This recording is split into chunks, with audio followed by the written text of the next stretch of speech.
If you've tried to fly out of the Tallahassee or Valdosta regional airports lately, you may have experienced sticker shock at the price of airfares. And if you've tried to drive out of either of the major cities in our viewing area, you've certainly run into construction on Interstate 10 or Interstate 75. That's right. So a lot of people are asking, when will the construction end and why are flights so expensive? Well, ABC 27's Todd Morrill answers all those questions, and you can't get there from here. Tallahassee resident Flavio Pasqualotti says it costs him nearly $1,400 to fly out of Tallahassee to his native Sao Paulo, Brazil. He says he does it to save time. It's very convenient to go from here to Atlanta, and Atlanta, Sao Paulo, direct. But according to Florida State Professor Mark Bond, many area residents frequently bypass the Tallahassee airport and head to Orlando or Jacksonville, where they can usually find a much better deal. Tallahassee's a second-tier market. Our population just doesn't warrant carrying multiple airlines that will compete for the limited amount of demand that we create here. Airport managers in Valdosta say they're in a similar situation with ticket prices. A comparison of flights on the Travelocity website shows just how expensive flights out of Tallahassee and Valdosta can be. For example, if you want to fly round trip to New York City between now and September, it'll cost you around $750 out of Tallahassee, around $400 out of Valdosta, and under $200 out of both Orlando and Jacksonville.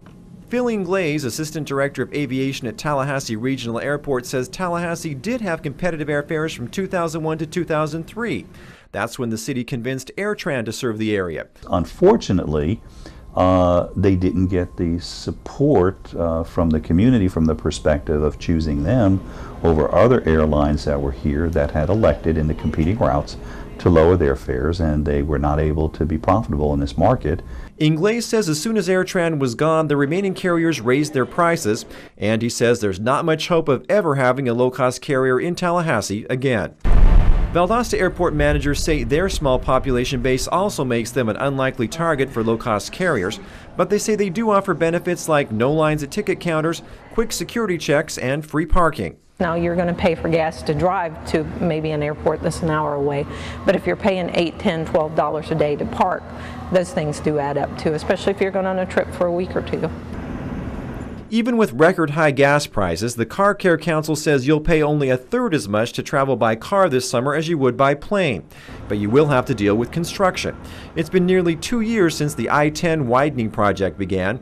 The good news? Representatives from the Florida Department of Transportation say the project is ahead of schedule. 2 phases are slated to be complete by August, and the final phase is set to be finished early next year.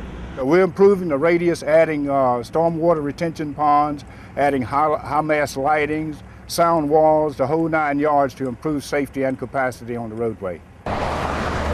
If you travel I-75 in Georgia, you'll be happy to know that several phases of that construction project will also be winding down in the next few months. So while you're trying to get from here to there, take comfort in the fact that within a year the area's interstates will be wider, safer, and less congested than ever. As for the airports, unless you're willing to pay top dollar like Flavio Pasqualotti, you'll likely always have to travel 2 hours or more to get a good deal. When you need to travel, what you are going to do? Todd Morrill, ABC 27 HD.